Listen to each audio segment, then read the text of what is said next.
เริ่มการโฮดทรงองค์พระมารและตั้งกองบุญ 84,000 พระธรรมขันธ์ประจำปี 2026 พิธีอาราธนาอัญเชิญองค์พระเจ้ามารองค์พระที่ศักดิ์สิทธิ์อันเป็นที่เคารพนบไว้ของปวงชนลาวโดยเฉพาะสาวลูกพระบางเมืองมรดกโลกจากหอพระมารภายในวัดเสียงทองนครลูกพระบางได้จัดขึ้นในตอนเช้าวันที่22เมษายนนี้เริ่มจากพระเทลานุเทระได้นำพาสาวพุทธศาสนิกชนกล่าวคำอาราธนาอัญเชิญองค์พระเจ้ามารจากหอพระมารลงมาประดิษฐานที่หอทรงของวัดเสียงทองจากนั้นได้มีพิธีแห่อ้อมพระธาตุสิมมา3 รอบแล้วอัญเชิญองค์พระเจ้ามารขึ้นประทับในหอทรงและพระสงฆ์สามเณรก็ได้นำพาสาวพุทธศาสนิกชนกล่าวคำคารวะก็ดำเนินการฮดทรงอย่างเป็นทางการท่านคำตันพวงสวัสดิ์ในบ้านเสียงทองคีรีได้ให้สัมภาษณ์ว่าการฮดทรงองค์พระเจ้ามารได้จัดขึ้นทุกปีภายหลังสำเร็จการเฉลิมฉลองบุญตรุษสงกรานต์ปีมะลาวเพื่อขอพรในโอกาสปีใหม่นอกจากการฮดทรงองค์พระเจ้ามารได้มีการจัดตั้งกองบุญ 84,000 พระธรรมขันธ์ประจำปี2026ที่วัดสิงห์ทองซึ่งเป็นกองบุญที่ได้จัดขึ้นเพื่อระดมวัตถุปัจจัยเพื่อสุขยุพุทธศาสนา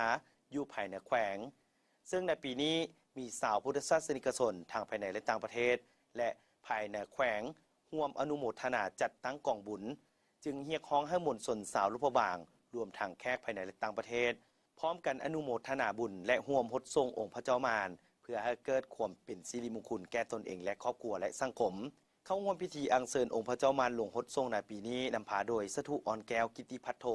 ประธานองค์การพุทธศาสนาสัมพันธ์ลาวแขวงนครพระบางมีพระเทลานุเทระพร้อมด้วยท่านสายพรจันทุมาเลขาคณะบริหารงานพรรคนครลูกพระบางพร้อมด้วยคณะนำนครและมวลชนสาวลูกพระบางเข้าร่วมเป็นจำนวนล่วงหลายสำหรับการฮดทรงองค์พระเจ้ามารปีนี้จะดำเนินจนถึงตอนแรกของวันที่26เมษายนจึงสำเร็จจึงขอเชิญชวนมวลชนสาวลูกพระบางพร้อมด้วยแขกทางภายในและต่างประเทศไปร่วมฮดทรงองค์พระเจ้ามารและร่วมอนุโมทนาบุญตามกำลังศรัทธาข้าพเจ้าในบ้านเสียงทองที่กำตันพวกสวัสดิ์เมื่อฮอดบุญปีใหม่ลาวเข้ามาแต่ละปีพวกเราได้มีการกะเตรียมยิ่งบุญปีใหม่แล้วก็มาเตรียมเอาพระเจ้ามารนี้ลงฮดทรงตามฮิตของประเพณีเนาะเรื่องการกะเกี่ยวพวกเราก็ได้ไล่อันไล่แนวแล้วก็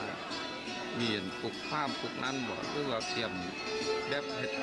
เบอร์เซเนอร์ขออนุญาตลงรับการปลูกรับกันอนุมัติเพื่อได้รับเอาหดส่งต่ำที่ต่ำของแท้ได้อันนี้นะแล้วก็ได้มีกะเกี่ยมตัวเฮ็ดนี่แหละได้นัดกันมาเป็นอนุมัติให้วันที่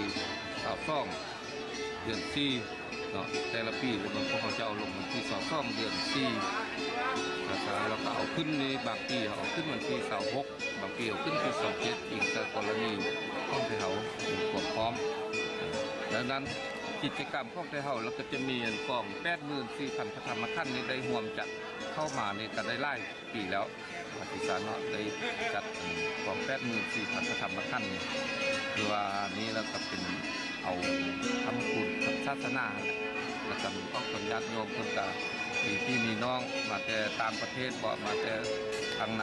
บ้านในเมืองเฮานี่แหละทุกอันทุกแนวก็ได้มาร่วมโมทนานำเป็นบุญแล้วก็มีตักบาตรนี่เนาะตักบาตรสวรรค์เลยว่าศึกษากิจกรรมของแต่ละกาข้อเชิญชวนทาง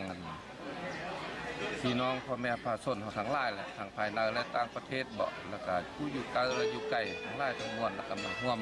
โมทนาบุญฮดทรงบุญสุทธิพรพระมารนี่แหละฮดทรงพระท่านเอาแล้วก็มาร่วมโมทนาบุญนำกอง 84,000 พระธรรมขันธ์นี้เพื่อว่าจะเอาไปค้ำชูนทางฝ่ายศาสนาเนาะ